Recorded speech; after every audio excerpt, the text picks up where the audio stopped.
사랑하는 성도 여러분, 평안하셨습니까? 8월 24일 월요일입니다. 함께 찬송가 327장 찬양하심으로 오늘의 말씀 시작하겠습니다.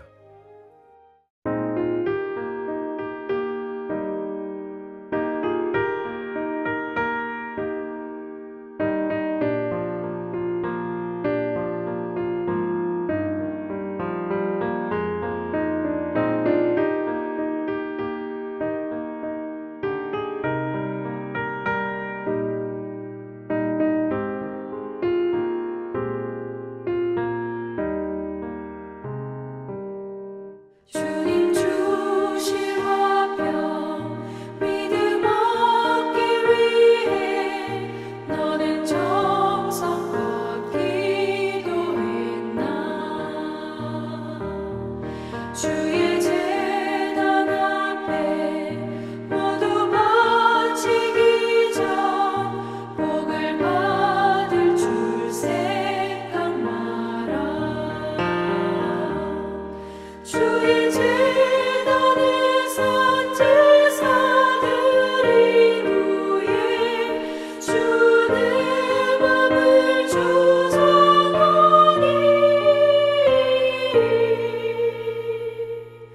주의 뜻을 따라 그와 동행하면 영생 복락을 누리겠네.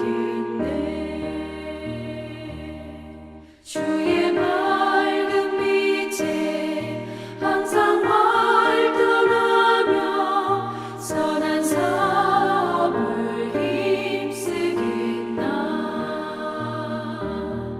자유 얻으려면 주의 뜻을 따라 너의 모든 것 희생하라. 주의 제단에 선 제사드린 후에 주의 맘을 주장하니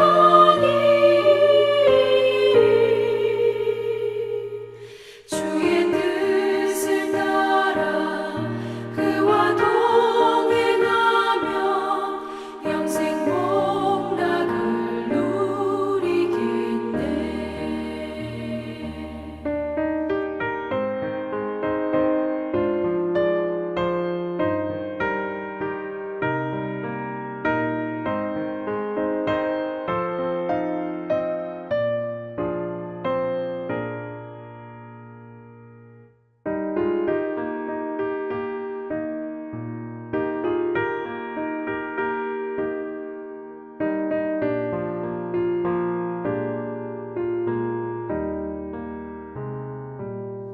주의 제단 앞에 모두 바친 후에 주와 온전히 사귀겠네.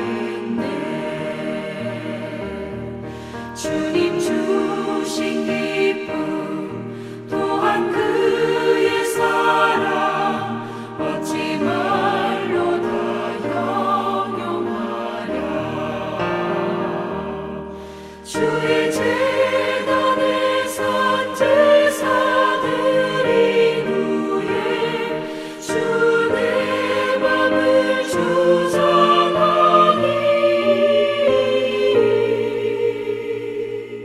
주의 뜻을 따라 그와 동행하며 영생 복락을 누리겠네.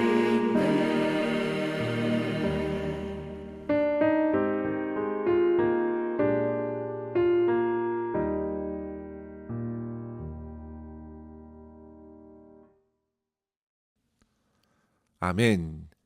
이 시간 함께 나눌 말씀은 에스겔서 45장 9절에서 17절입니다. 주 여호와께서 이같이 말씀하셨느니라.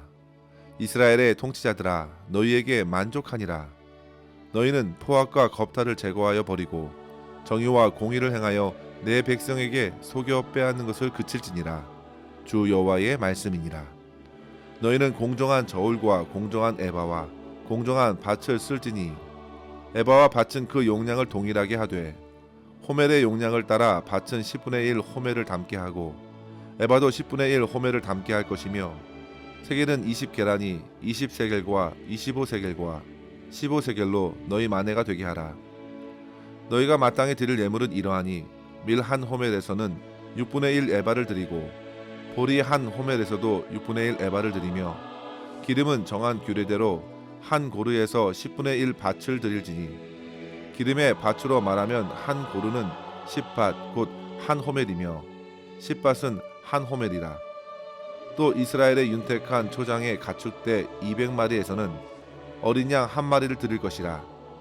백성을 속죄하기 위하여 이것들을 소제와 번제와 감사제물로 삼을지니라. 주 여호와의 말씀이니라.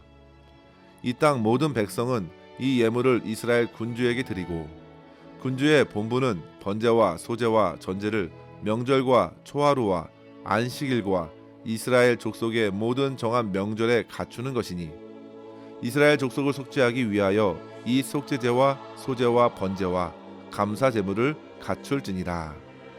아멘.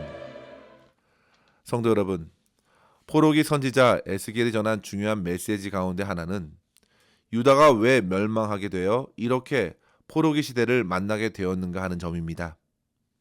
분명 에스겔은 여러 가지 이유들을 언급해 주었는데요.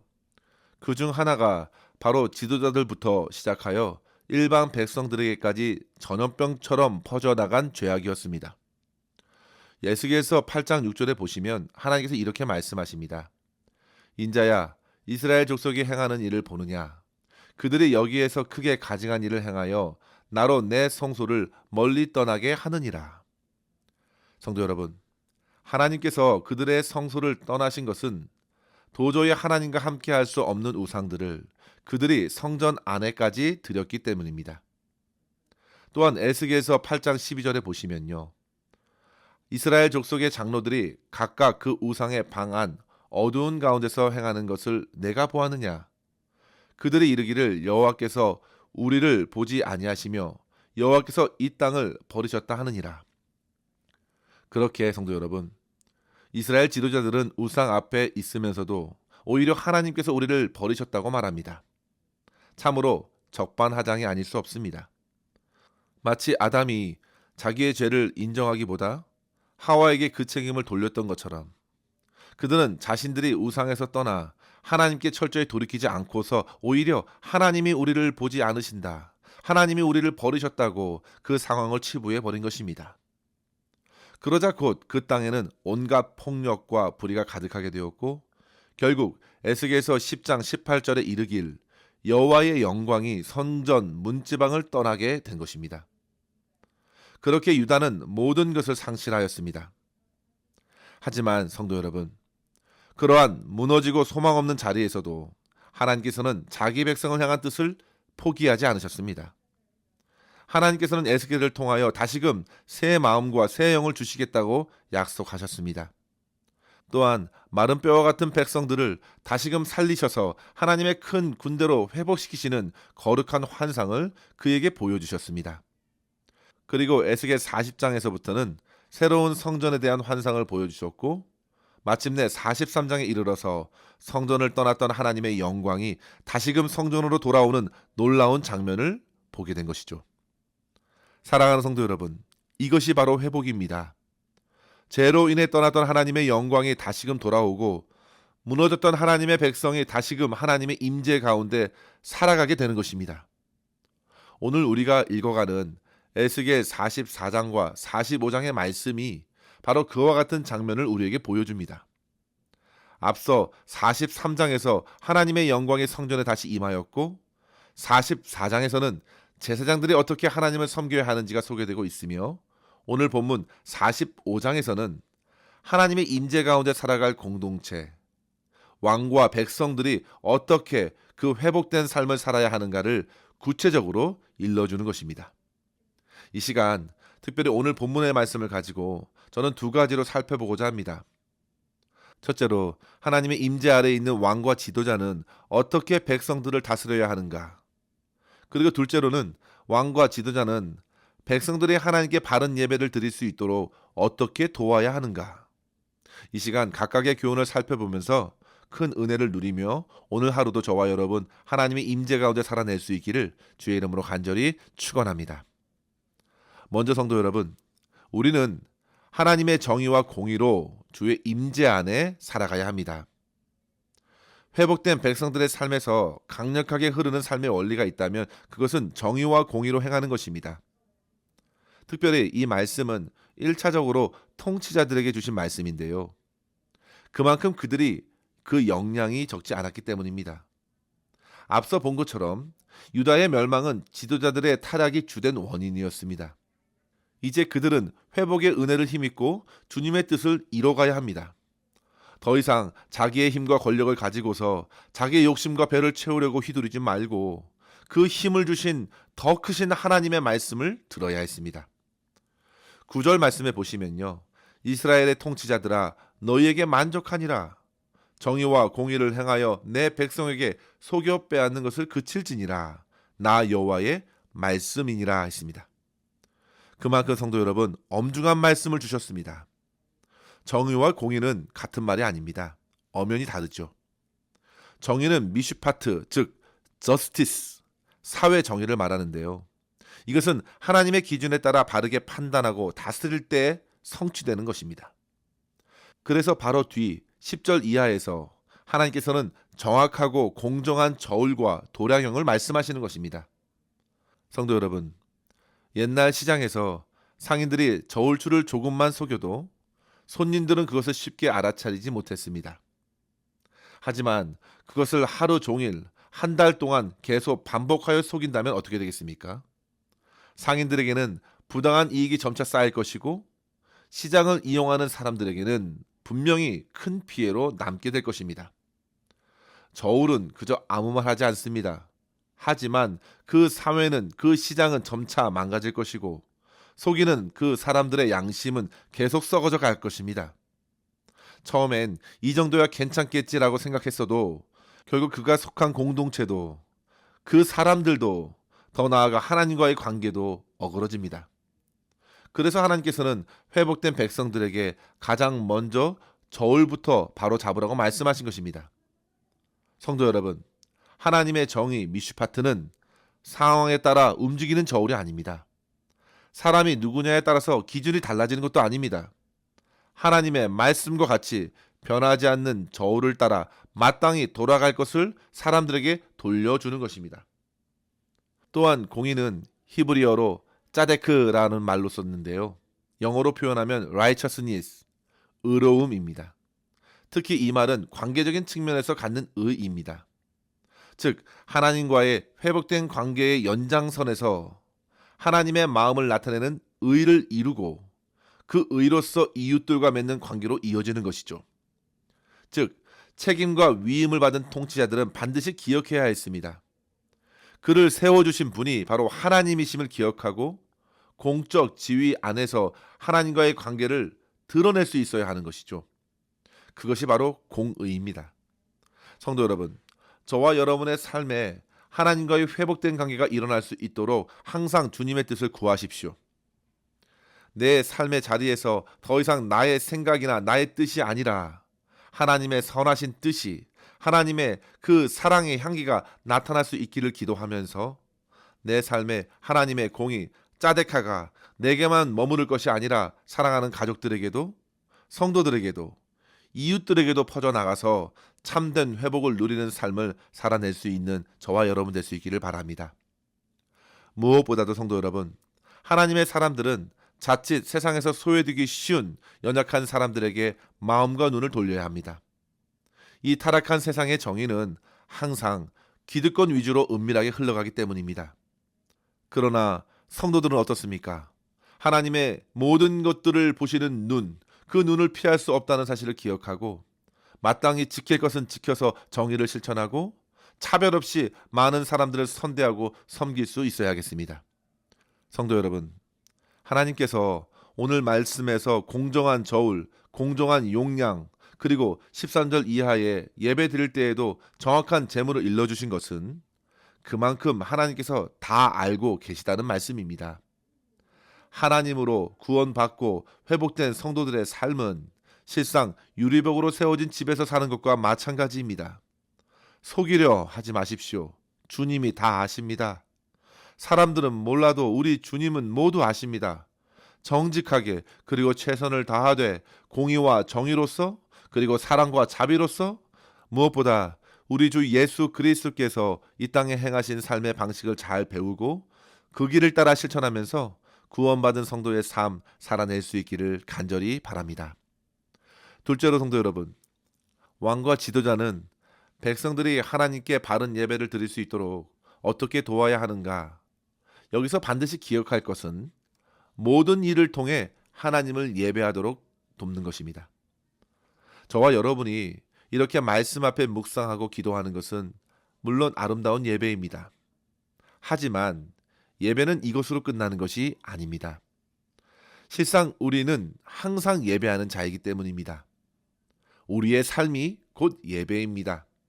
살아가는 모든 순간이 하나님께 영광이며 하나님의 풍성한 은혜를 누리는 시간이기 때문입니다. 그러한 예배자가 되도록 하나님께서는 먼저 왕을 깨우셨습니다.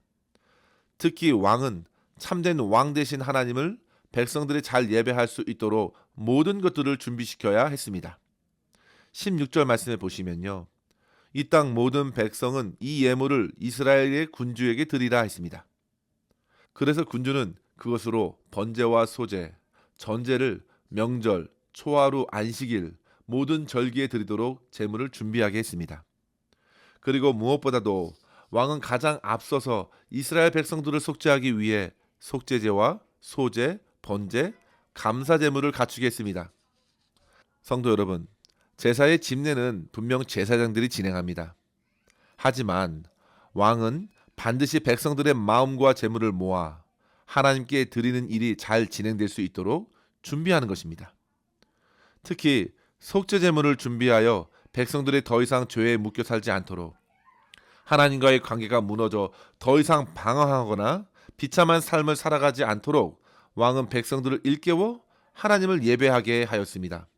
성도 여러분, 이 말씀은 회복된 성도들에게 가장 우선시 되어야 할 것이 바로 예배라는 사실을 강조합니다. 예배가 무너지면 모든 것이 무너지기 때문입니다. 성도 여러분, 오늘 하루를 시작하면서 우리는 가장 먼저 하나님 앞에 바른 예배자가 되도록 스스로를 깨워야 합니다.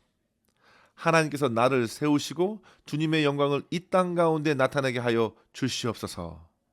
오늘 본문에 마땅히 주님께 드려야 할 예물이 있었습니다. 13절 이하에 백성들이 군주에게 정해진 예물을 바치고 군주는 그것을 제사하는 데 필요한 대로 사용해야 했습니다. 이 시간 읽지는 않았지만 18절 이하에도 보시면 유월절 제사, 무교절, 그리고 초막절의 절기에 드리는 제물에 대해서 일러주는데요. 유월절의 속죄제로 죽음에서 건져주신 구원의 은혜를 누릴 수 있습니다. 초막절에 드린 속죄제와 감사제를 통해서 광야에서 지켜주시고 공급하시고 인도해 주신 하나님의 은혜를 기리며 감사할 수 있었습니다. 성도 여러분, 절기에 따라 반드시 제물을 잡아야 했습니다. 그 제물에는 하나님을 향한 마음이 있습니다. 정성과 사랑과 감사가 있습니다. 삶에 허락하신 모든 것이 은혜임을 깨닫고 드리는 제물을 우리 주님께서는 기쁘게 받으셨습니다. 성도 여러분, 구약에서 드려진 불안하고 부족한 모든 제사들을 우리 하나님께서 받아주신 것은 이후에 예수 그리스도께서 친히 자신이 제물이 되셔서 완성해 주신 제사 때문이었습니다. 저와 여러분이 오늘 참으로 부끄러운 죄인임에도 하나님의 은혜의 보좌 앞으로 담대히 나아가 예배할 수 있는 이유는 바로 우리 주 예수 그리스도께서 열어주신 새로운 살 길, 생명의 길 때문입니다. 주님께서 온전한 제물로 자기 자신을 드리셨습니다. 따라서 성도 여러분, 오늘 하루를 시작함에도 우리를 참된 예배자로 인도해 주시는 우리 주님을 굳게 의지해야겠습니다. 주 예수 그리스도의 보혈의 능력을 힘입어 오늘도 주님을 항상 예배하고 주님의 공의와 정의로 사회적인 약자들을 돕고 하나님의 다스림이 우리 안에뿐만 아니라 우리의 주변에 나타날 수 있기를 간절히 소망하면서 그렇게 하나님을 기쁘시게 하는 삶, 예배하는 삶으로 승리하시는 저와 여러분 될 수 있기를 주의 이름으로 간절히 축원합니다. 기도하겠습니다. 하나님 아버지, 오늘의 삶을 새롭게 저희에게 허락하여 주시고 다시금 주님의 말씀으로 우리의 영을 깨워 주님만 온전히 바라보게 하시니 감사합니다.